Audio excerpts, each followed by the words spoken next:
once again, Star Wars unboxing fans, welcome to another episode of Darth Tuba's Star Wars unboxing show, although in this case we are trying a craft. And I thought in honor of the last, or I shouldn't say the Last Jedi, the Rise of Skywalker coming out, that it would be nice to kind of commemorate it with some type of special craft item. So what I'm going to attempt to do is to create a clock using stormtroopers or a variant of stormtroopers from every released Star Wars film thus far. It just so happens that when you include the Clone Wars cartoon movie release and Rogue One and Solo Star Wars Story, you now have 12 movies, including The Rise of Skywalker, that are going to come out. So I thought I would commemorate this by creating a clock. 12 troopers, 12 hours in a day. So the way I kind of debated which ways to do this, but I decided that I was going to go in order of release, meaning calendar release in real time. So that would mean 1 o'clock would be the New Hope Episode 4 Stormtrooper, followed by the Episode 5 Snowtrooper, and then the Episode 6 Biker Scout. Moving on to Episode 1, the next release movie, we would have a battle droid, because there were no stormtroopers, but a battle droid would be considered the trooper of that movie, I believe, followed by the clone trooper, first edition, and then the clone trooper with the slightly different mask or helmet for Episode 3. For the Clone Wars release, what better clone/trooper than Captain Rex? Moving on to Episode 7, which happened about 7 or 8 years later, we have the First Order Stormtrooper. Moving on to Solo: A Star Wars Story, we have the Scarif Trooper. Going on to Episode 8, we have the Snow Trooper. Solo: A Star Wars Story, we have the weather, I forget the name of the planet, but that trooper from the snowy planet. And then lastly, ending 12 o'clock high with the Rise of Skywalker, Sith Trooper. Okay, now, materials that I'm using for this, okay? Number one, I found a wall clock. You can find these in any craft store, although I was able to find, I looked for one that was slightly bigger, simply because I was a little concerned. I wanted to make sure that the clock was big enough that it could kind of go past, the minute hand is actually going to go past most of the legs of the troopers and arms, and I didn't want it to kind of bump into it. So I found something a little bigger online, Amazon. You can definitely find something. And I'm also going to use essentially what is a canvas. This is a 20 by 20 canvas. I kind of measured the most easiest way to achieve this, and that is to, you can do it a couple of ways, I suppose. I suppose you could get a rounded piece of wood that's just slightly bigger than the circumference of the troopers there. I'm just going to do it the simple way, simply because I'm not very skilled with hand tools, so I thought I would just try my hand at using just an artist's canvas. Now, I did do one thing with the artist canvas, and that is this. I actually picked up this board, this extra board here, to kind of put in between. That will kind of serve as a support, because I have a feeling that even something like this, which does not weigh very much, but I do feel if you put a lot of weight on the center of this, it's going to start to pull on it and drag. So if I can have it kind of secured to the back there, I think we'll be in better shape. I'm going to use these command strips as ways to both mount the actual clock and to mount temporarily the back of this to the center of the clock there, so that we can easily take it off to replace batteries. And then, of course, we have our spray paint. I chose a semi-gloss black Krylon spray paint that I'm going to actually touch this whole thing up with first. Well, actually, I'm going to measure it all out and make sure everything is right. And then I'm going to spray paint it, and then I'm going to attach the figures. I'm going to use just a simple 26 gauge wiring that you would use that florists would use. I'm probably going to do a little bit of either crazy glue or hot glue to kind of help support it. Not just figures to the mat, but also maybe some of their weapons. Some of them have weapons. I want to actually hot glue their weapons to their hands so they don't fall apart. Okay, so guys, I've never done something like this before, but let's see how it works. Here we go.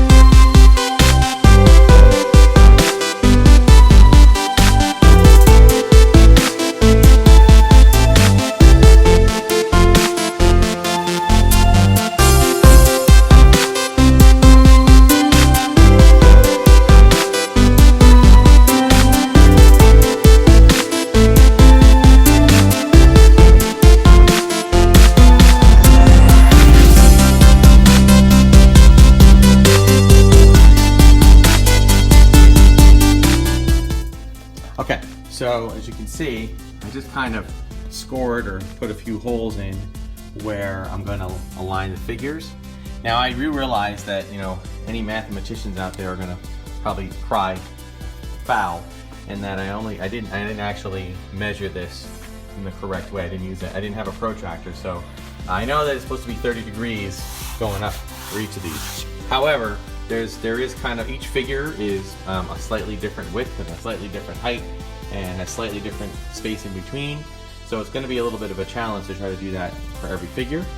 So I decided to just kind of eyeball it, considering that the clock itself, as long as it's approximate, I think it is more for show than for, certainly won't be using this to time any races or anything like that. So the next step is I'm going to give this a good coat of Krylon Color Master paint and primer.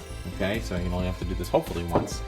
Let it dry, and in the meantime, after that, I'm going to go back in and start kind of looking through the figures, set up a hot glue gun, and start trying to kind of permanently seal some of the weaponry and things of that nature. Okay, so let's get to it.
All right, and there it is, my Trooper clock in celebration of the saga's end.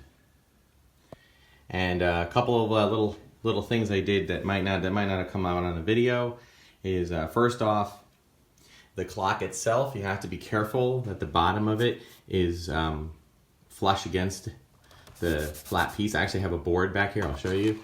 Actually, this is a regular just artist canvas, but I had installed just a flat piece here, just in an effort to keep something there so that the clock itself has something to go against, and that way this thing can go all the way around and not get in anything's way. Okay. Of course, this is also made of a very thin aluminum, so you could always just turn it up like that, and you probably get the same effect. So, you know, that's kind of what I'm going to probably end up doing. So, just to kind of be absolutely sure. Because I'm sure with being that it's on canvas, I'm sure that there's going to be a little bit of sagging on it over the course of years to come. But I also, just so you know, I always kind of double reinforce. I used that wiring, as you saw, to kind of twist tie them in. You can see that on the back, okay? Some of them they're all going through the canvas. I poked the holes in ahead of time. Okay, but let me make sure that this is. Ooh, let me make sure that I gotta double check to make sure the Velcro works there. Okay, that's better. Okay, that's why you need that piece of wood underneath. And then on top of that, I did a little bit of hot glue on each of these. Again, either one of those things by themselves might not be enough to hold the figure together permanently, but definitely will be together they generally help. I've done this, if you watch my past crafting videos, I did the same thing with wreaths. I hot glued them to wreaths, and then I just really ended up just twist tying them. But I think this one, it looks better to do both. So there you go. And again, as a reminder, I chose to do this in order of release. So 1 o'clock is New Hope Stormtrooper. 2 o'clock is the Empire Strikes Back Snowtrooper. 3 o'clock is the Biker Scout. 4 o'clock is Episode 1's Battle Droid. 5 o'clock is Episode 2's Clone Trooper. Episode 3 would be 6 o'clock. Then the Clone Wars Captain Rex for 7 o'clock. Then the First Order Stormtrooper, the next release movie, for 8 o'clock. Scarif Trooper for 9 o'clock. Episode 8, Snow Trooper, or whatever kind of trooper that is, for 10 o'clock. And Solo Trooper for 11 o'clock, and ending with the final trooper reveal for the saga film, which would be the Sith Trooper. So there you have it. Okay? I mean, the cost of this, well, not including the cost of the figures, I would say about $15 for the canvas, $5 or $6 for the paint, $1.50 for the piece of wood in the back, and about $10 for the clock. So definitely can do this for under $25, $35, and you can probably make it work with, little bits and pieces of your own stuff that you can find around the house. And of course, figures, you can do whatever you want with figures. I chose this. I was going to do something like a representation from every movie, just any character. But I thought the Troopers kind of looks a little more uniform. So I thought that would be kind of neat. Okay? So that'll do it for this week's episode of Darth Tuba's Star Wars Unboxing Show, or in this case, Darth Tuba's Star Wars Crafting Show. Like and subscribe, hit the notification button, and I will be back in the next couple of days with more unboxings along with more crafting, and there's a lot of holiday-related stuff coming up we're excited about, so can't wait to share all that with you. Thank you so much, and until next time, may the Force be with you.